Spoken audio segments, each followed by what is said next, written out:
Hello, this is Derek. Today we're going to be talking about getting started with your social media business. And at the end of this video, you are going to get into action. You're going to do a post. And it'll look something like this. And now I'm going to take some time and explain why we do what we do and exactly what makes for a good post. And so you take one look at this post and it's pretty engaging, right?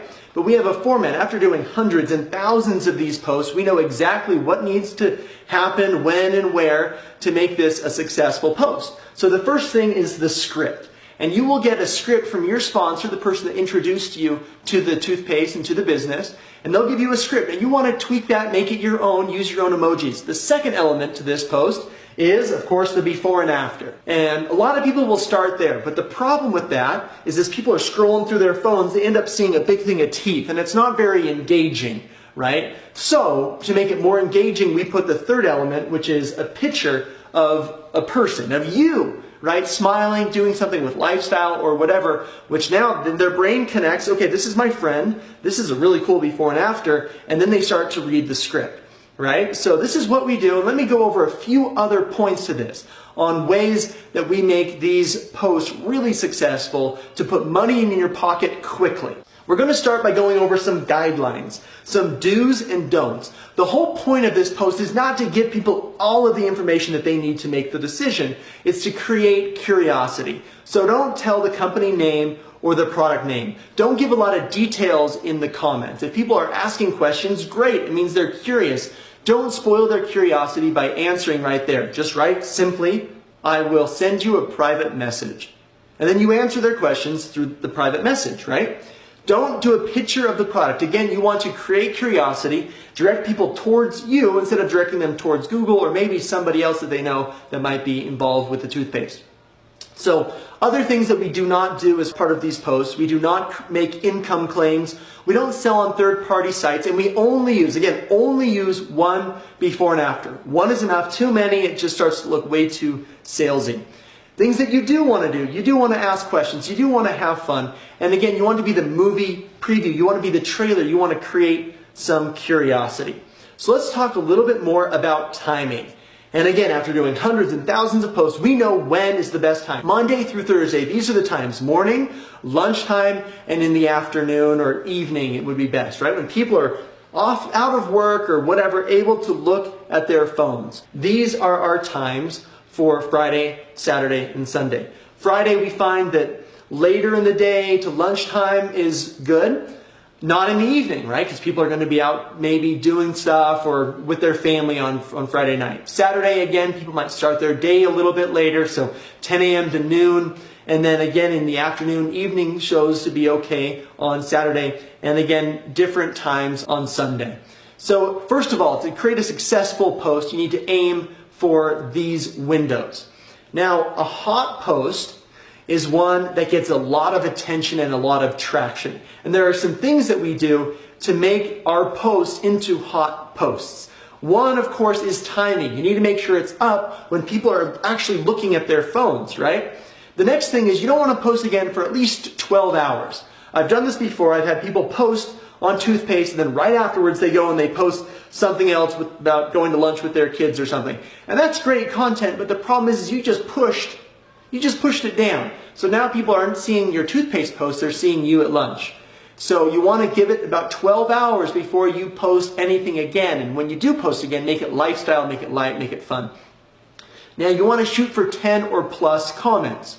When Facebook looks at a post and it starts to get lots of comments, the algorithm or whatever, the computer behind Facebook says, okay, this must be really good. This is important to people, so let's show it to a lot of people, right? And ways that we can kind of trick Facebook or encourage Facebook to show our posts to our circle of influence, to all of our friends, is by asking our new skin friends and family or whoever to comment. Say great things about the product. Once you have 10 or so comments, it starts to rank and it starts to get more and more exposure. A big point here, okay, let's stop. Make your post public. Okay, in the privacy settings, make it public, all right? I'm going to say it again at the end of the video. Make it public.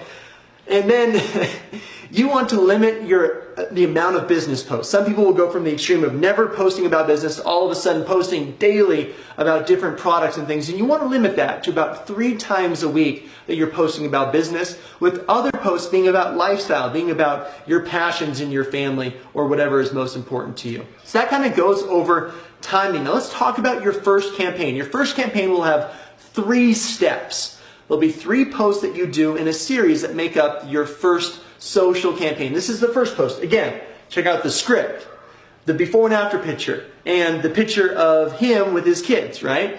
Really great example of how to engage with people through a post. A last call post. About 12 to 24 hours after you do your first post, you want to do your last call post, which will be basically something like this. This is your last chance to jump in on my bulk order. It reminds people that haven't paid you yet, or maybe people that were curious by your first post. It kind of, reminds them. And we see that quite a few orders come in as part of this last call post as well as the first post. Okay? Again, you want to break it up. You don't want to just have one picture of the teeth, because then there'll be a lot of teeth coming your way. You want to make sure that you get 2 pictures there. We have some great memes and things that talk about last call to help catch people's attention with that.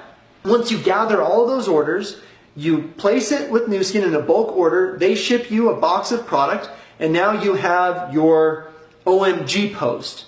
I'm going to read through just a little bit of this OMG post because it's a really good example. I actually screenshotted this last night as I was making this presentation. So I'm going to kind of paraphrase.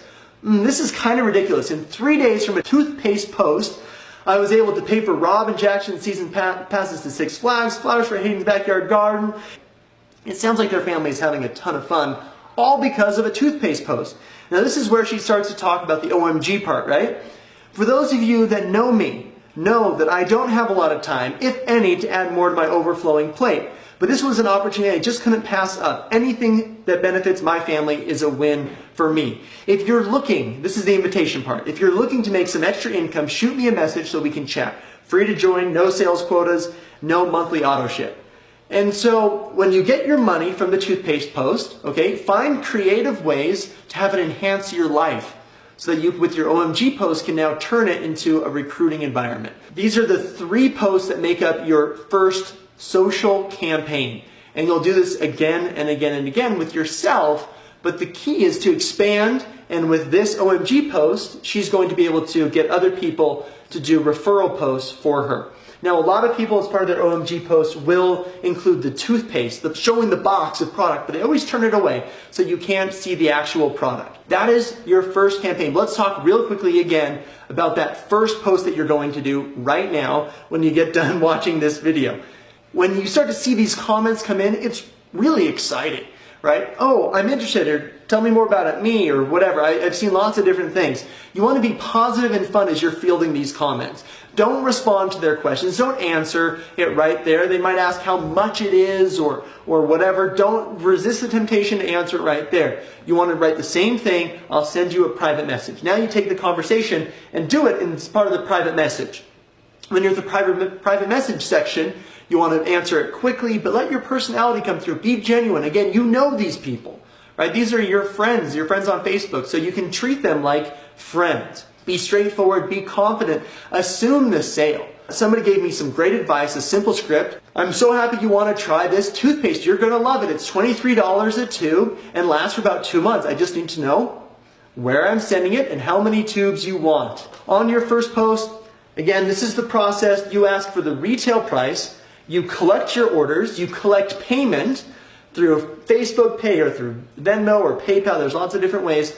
And then you place your order with Nu Skin. That arrives at your house. You do your OMG post, you're excited, and then you deliver if they're close or ship it out. But you'll notice that I have showing the product, and so let's black that out, right? You don't want to show the product anywhere. Once you've done your first post, the next step is building your audience. Let me go over here, see if this works. Right there? So build your audience. How visible are you? What is your circle of influence? The more people you know, the more connections you have, obviously the better suited you are to get out there and market through social media. Add 20 friends at a time. Don't add more than 50 a day, as you get put in Facebook jail.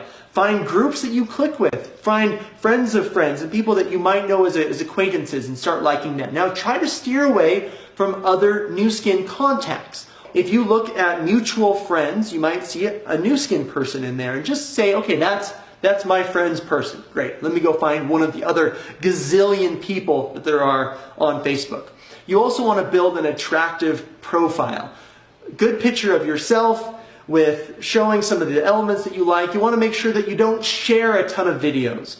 There's a kitten video or whatever, the temptation is to share it on your own page. Problem is Facebook doesn't show that content to people, so you want to make sure that you're consistently creating proprietary content, pictures of you, posts of you, questions that engage your audience, and other content outside of just Nu Skin posts to create more eyeballs, more attention, and more ranking for your account. I'm really excited with what we're doing, and I believe in the power of social media to help make your dreams possible. One of my dreams, I started Nu Skin so I could travel with my family, and this year we are doing that. We sold our home and we're going to be traveling for the next year around the world with our kids. And that freedom is possible because of our business and what we've been able to do on social media. So you might be starting out to make a little bit of extra money to maybe send your kids to Six Flags for the summer or something, right? But know that at the end, big things are possible with Nu Skin as your vehicle. I'm looking forward to your friendship and to your partnership. Thanks a lot.